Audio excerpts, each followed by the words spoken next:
السلام علیکم ورحمۃ اللہ وبرکاتہ۔ اعوذ باللہ من الشیطان الرجیم، بسم اللہ الرحمن الرحیم۔ یعلم ما فی السماوات والارض ویعلم ما تسرون وما تعلنون واللہ علیم بذات الصدور۔ الم یاتکم نبأ الذین کفروا من قبل فذاقوا وبال امرهم ولهم عذاب علیم۔ صدق اللہ العلی العظیم۔ رب اشرح لی صدری ویسر لی امری واحلل عقدۃ من لسانی یفقہوا قولی۔ زمین اور آسمانوں کی ہر چیز کا اسے علم ہے، جو کچھ تم چھپاتے ہو اور جو کچھ تم ظاہر کرتے ہو سب اس کو معلوم ہے، اور وہ دلوں کا حال تک جانتا ہے۔ پھر اگلی آیت میں فرمایا، کیا تمہیں ان لوگوں کی کوئی خبر نہیں پہنچی جنہوں نے اس سے پہلے کفر کیا اور پھر اپنی شامت اعمال کا مزہ چکھ لیا، اور آگے ان کے لیے ایک دردناک عذاب ہے۔ معزز حاضرین، ابھی ہم نے سورہ التغابن کی آیت نمبر 4 اور آیت نمبر 5 کی تلاوت اور ترجمانی سماعت فرمائی۔ اس سورت کی سلسلہ وار تفسیر کا سلسلہ الحمدللہ جاری ہے، اور آج کی ان آیات میں اللہ سبحانہ وتعالیٰ فرما رہا ہے کہ زمین اور آسمانوں کا جو کچھ تم چھپاتے ہو اور جو کچھ تم ظاہر کرتے ہو اس کا علم اللہ کے پاس ہے۔ دوسرا ترجمہ اس کا یہ بھی ہو سکتا ہے کہ جو کچھ تم چھپ کر کرتے ہو اور جو کچھ تم علانیہ کرتے ہو اس کا علم اللہ کے پاس ہے، چاہے تم تنہائی میں کرو، اندھیرے میں کرو، جنگل میں کرو، کہیں پر بھی کرو، ہر عمل سے اللہ سبحانہ وتعالیٰ جو ہے اچھی طریقے سے واقف ہے۔ پھر واللہ علیم بذات الصدور، اور وہ دلوں کا حال تک جانتا ہے۔ یعنی تفسیر ہے، وہ انسان کے صرف ان اعمال ہی سے واقف نہیں جو لوگوں کے علم میں آ جاتے ہیں، بلکہ ان اعمال کو بھی جانتا ہے جو سب سے چھپے ہوئے ہیں۔ یہ ہے کمال۔ مزید برآں وہ محض اعمال کی ظاہری شکل ہی کو نہیں دیکھتا، بلکہ یہ بھی جانتا ہے کہ انسان کے ہر عمل کے پیچھے کیا ارادہ، کیا مقصد کار فرما تھا، اور جو کچھ اس نے کیا کس نیت سے کیا اور کیا سمجھتے ہوئے کیا۔ 4 پوائنٹ امپورٹنٹ ہے کہ جو عمل اس نے کیا، اس کے ہر عمل کے پیچھے کیا ارادہ، کیا مقصد، کس نیت سے کیا، کیا سمجھتے ہوئے کیا۔ یہ ایک ایسی حقیقت ہے جس پر انسان غور کرے تو اسے اندازہ ہو سکتا ہے کہ انصاف صرف آخرت میں ہی ہو سکتا ہے، اور صرف اللہ ہی کی عدالت میں صحیح انصاف ہونا ممکن ہے، کہیں پر بھی صحیح انصاف نہیں ملتا۔ گزشتہ مطالعے میں ہمارے سامنے بات ہے کہ اللہ تعالیٰ تمام نوع انسانی کو جمع کرے گا اور ان کے تمام اعمال ناموں کو اکٹھا کر کے جزا اور سزا کا اعلان کرے گا۔ یہ اس لیے ہوگا تاکہ ہر انسان کو صحیح انصاف ملے، پورے اعمال اس کے کھاتے میں آ جائے، کیونکہ جو انسان بھی اگر کوئی برائی کرتا ہے تو اس کے اثرات جو ہے اس کے بعد بھی، اس کی وفات کے بعد بھی اس کے اثرات پھیلتے ہیں، پہنچتے ہیں، الا یہ جب تک وہ اللہ سے اخلاص کے ساتھ توبہ، رجوع، استغفار نہ کرے تو وہ جو ہے پھیلتے رہتے ہیں۔ لیکن اس لیے اس کے کھاتے میں جو ہے اور اضافہ ہوتے رہتا ہے برائیوں کے در۔ اگر اس کے مقابلے میں کوئی نیک آدمی ہے، اس کے افعال، اس کا علم، اس کے خیر کے کام، بھلائی کے کام، اس کی اولاد جب اس کے لیے دعا کرتی رہتی ہے تو ایسی صورت میں اس کے کھاتے میں جو ہے اس میں اضافہ ہوتے رہتا ہے نیکیوں کے اندر۔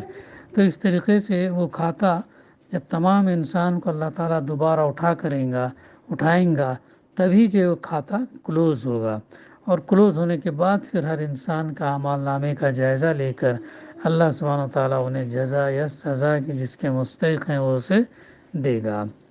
تو انسان کی عقل خود یہ تقاضا کرتی ہے کہ آدمی کو اس کے ہر جرم کی سزا ملنی چاہیے، لیکن آخر یہ بات کون نہیں جانتا کہ دنیا میں اکثر بیشتر جرائم یا تو چھپے رہ جاتے ہیں یا ان کے لیے کافی شہادت پہنچنے کی وجہ سے مجرم چھوٹ جاتا ہے، یا جرم کھل بھی جاتا ہے تو مجرم اتنا بااثر اور طاقتور ہوتا کہ اسے سزا نہیں دی جا سکتی۔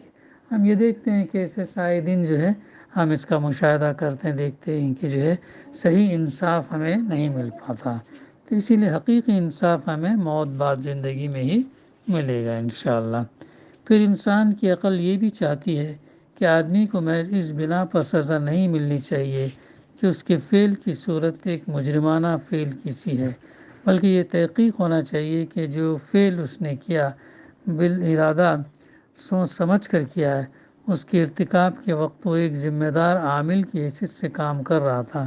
اس کی نیت فی الواقع ارتکاب جرم ہی کی تھی، اور وہ جانتا تھا کہ جو کچھ وہ کر رہا ہے وہ جرم ہے۔ اسی لیے دنیا کی عدالتیں مقدمات کا فیصلہ کرنے میں ان امور کی تحقیق کرتی ہے، اور ان کی تحقیق کو اصول انصاف کا تقاضا مانا جاتا ہے۔ مگر کیا واقعی دنیا میں کوئی ذریعہ ایسا پایا جاتا ہے جس سے ان کی ٹھیک تحقیق ہو سکے، جو ہر شبہ سے بالاتر ہو؟ اس لحاظ سے دیکھا جائے تو یہ آیت بھی اللہ تعالیٰ کے اس ارشاد سے گہرا منطقی ربط رکھتی ہے کہ اس نے زمین اور آسمانوں کو برحق پیدا کیا، سچ پیدا کیا۔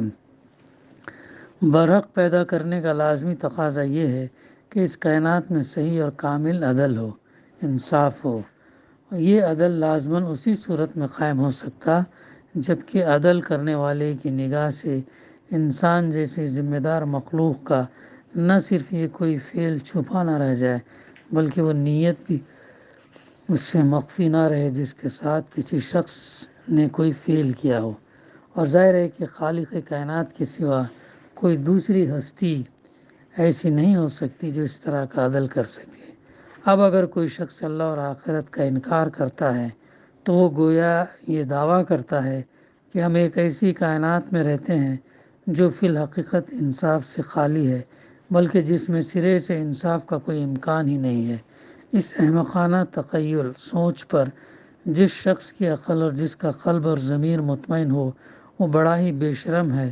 اگر وہ اپنے آپ کو ترقی پسند یا اقلیت پسند سمجھتا ہو اور ان لوگوں کو تاریک خیال یا رجعت پسند سمجھے جو کائنات کے اس انتہائی معقول تصور کو قبول کرتے ہیں جسے قرآن پیش کر رہا۔ تو یہ اس فقرے کی تفسیر تھی جس میں اللہ تعالیٰ نے فرمایا واللہ علیم بذات الصدور، یعنی اور وہ دلوں کا حال تک جانتا ہے، یہاں تک کہ وسوسے کہاں سے پیدا ہوتے ہیں، کہاں سے نکلتے ہیں، اس کے اثرات کیا ہوتے ہیں، ان تمام چیزوں سے اللہ سبحانہ تعالیٰ جو ہے واقف ہے۔ جب تک ہم اللہ سبحانہ تعالیٰ کو صحیح طریقے سے نہیں سمجھیں گے تب تک ہمارے ایمان میں جو ہے ویسا اضافہ نہیں ہوگا۔ پھر آگے اللہ فرما رہا الم یاتکم نبأ الذین کفروا من قبل فذاقوا وبال امرہم ولہم عذاب علیم، کیا تمہیں ان لوگوں کی کوئی خبر نہیں پہنچی جنہوں نے اس سے پہلے کفر کیا اور پھر اپنی شامت حال اعمال کا مزہ چکھ لیا، اور آگے ان کے لیے ایک دردناک عذاب ہے۔ پہلے ایمان لانے کے بعد دوبارہ کیا ہے، اپنے پرانے دین کے اندر پلٹ گئے، یعنی دین اسلام سے پلٹ کر اپنے آبائی دین کو اختیار کیا، اسے مرتد کہتے ہیں، اور ارتداد بھی اسی سے ہے۔ تو ان کے بارے میں ہے، اس کی تفسیر یہ ہے یعنی دنیا میں انہوں نے شامت اعمال کا جو مزہ چکھا، ان کے جرائم کی نہ اصل سزا تھی نہ پوری سزا۔